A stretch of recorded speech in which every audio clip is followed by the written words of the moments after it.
Good evening বন্ধুরা, Rumpa's healthy food চ্যানেলে সবাইকে স্বাগত। আজ আমি আপনাদের জন্য বানিয়েছি আলু ভাজার রেসিপি। ঝুরি আলু ভাজা কিভাবে বানাবেন, এটা মুড়ি বা রুটি বা রাইস সবের সাথেই খুব ভালো লাগে। তার জন্য আমি কয়েকটি আলু নিয়েছি আর এটা ভালো করে ধুয়ে আমি ঝুরি ঝুরি করে কেটে নিয়েছি। আর আমি যেহেতু আলু ভাজাটা মুড়ির সাথে খাবো, তার জন্য একটু বাদামও নিয়েছি। আর আলু ভাজার জন্য নিয়েছি লবণ, হলুদ, ফোড়নের জন্য নিয়েছি লঙ্কা, জিরে, আর লাস্টে আমি পোস্ত একটু ছড়িয়ে দেব আলুতে, তাই পোস্তও নিয়েছি। আর আলুগুলোকে দেখুন ভালোভাবে আমি কেটে নিয়েছি। আর এখন আমি গ্যাসের ওভেনে কড়াই বসিয়ে দিলাম আর কড়াইয়ের মধ্যে দিয়ে দিলাম লঙ্কা আর জিরে, এটা ফোড়নে দিয়ে দিলাম। আর পোস্তটা আমি লাস্টে দেব। এখন দেখুন আর মধ্যে দিয়ে দিলাম আলু, আর আলুটার মধ্যে দিয়ে দেব পরিমাণ মতো হলুদ আর স্বাদ মতো লবণ। এটা দিয়ে আমি ভালো করে নাড়াচাড়া করে নেব। এইভাবেই এটা খোলা কড়ায় নাড়তে নাড়তেই এটা প্রায় কুক হয়ে যায়।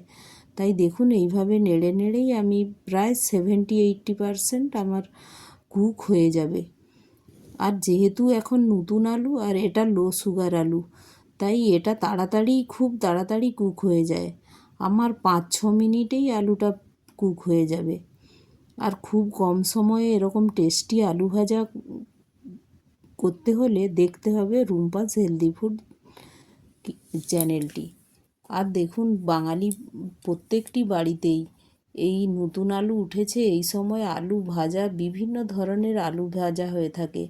আর আমি এটা যেভাবে করছি, এই ধরনের আলু ভাজা একটু ডিপ ফ্রাই করে প্রত্যেকটি বাঙালি বাড়ির আচার, অনুষ্ঠান সবেই এটা বানানো হয়।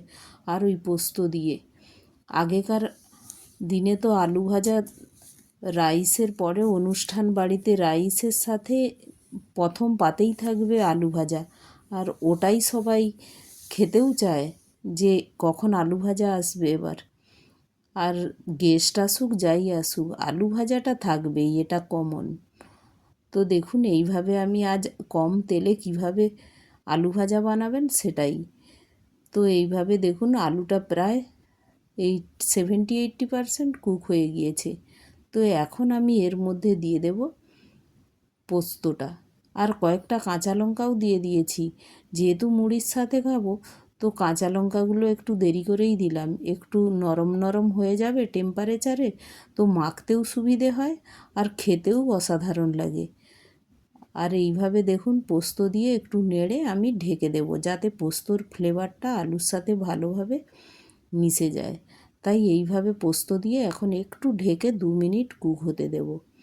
আর এটা আপনারা লুচির সাথেও খুব ভালো লাগে। এটা লুচি, পরোটা, গেস্ট এলেও তো এইভাবে পরোটা আর আলু ভাজা বানিয়ে চিনি দিয়ে দেয়া হতো। আগেকার দিনে মানুষজন এইভাবে আলু ভাজা বানিয়ে তার সাথে একটু চিনিও অ্যাড করে দিত টেস্টটা আরও বাড়ানোর জন্য। আমি এইখানে চিনি দিচ্ছি না, আপনারা অবশ্যই ইউজ করতে পারেন।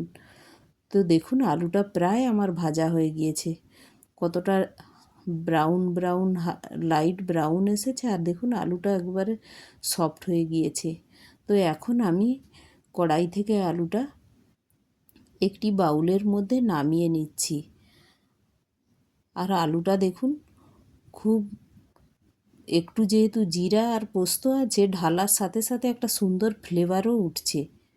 এখন আমি ওই কড়াইয়ের মধ্যেই আলুটা নামিয়ে নিয়ে ওর মধ্যে আমি 2টো লঙ্কাও ভেজে তুলে নিয়েছি। আর এর কড়াইয়ের মধ্যেই আবার বাদামটাও ভেজে নেব। দেখুন বাদামটা দিয়ে আমি তেল দিচ্ছি না, কড়াই হালকা মতো তেল আছে, ওতেই এইভাবে নাড়তে নাড়তে যখন দেখব বাদামটা ফেটে ফেটে আসছে, তখন ওর মধ্যে একটু লবণ অ্যাড করে দেব। দেখুন এখন হালকা ফেটে ফেটে আসছে, দেখুন লবণ দিয়ে দিয়েছি। আরও সব বাদামগুলো একটু ফেটে ফেটে যাচ্ছে। তো ফটফট করে যখন সব বাদামগুলো প্রায় বন্ধ হয়ে যাবে আওয়াজটা, এখন বাদামগুলো খুব ফাটছে, তো ফটফট করে ফেটে যাচ্ছে। তো আমার বাদামটা প্রায় ভাজা হয়ে এসেছে। তো এখন আমি গ্যাসটিও বন্ধ করে দিলাম আর বাদামটা একটি বাউলে নিয়ে নিলাম। এখন আমি একটা পেঁয়াজও কেটে নিয়েছি, যেহেতু মুড়ির সাথে খাবো, তো একটি পেঁয়াজ আলু ভাজার সাথে বাদামের সাথে খুব সুন্দর লাগে। তো এইভাবে ভাজা পেঁয়াজ দিয়ে পেঁয়াজটা মেখে নিলাম। আর নিয়েছি মুড়ি, আর আলু ভাজা তো নিয়েছি, বাদাম ভাজা, চানাচুর, পেঁয়াজ আর মিষ্টি। এইভাবে একটা ডিশ খুব অপূর্ব লাগে। তো একটি লাইক, শেয়ার ও সাবস্ক্রাইবও করে দেবেন। Thank you.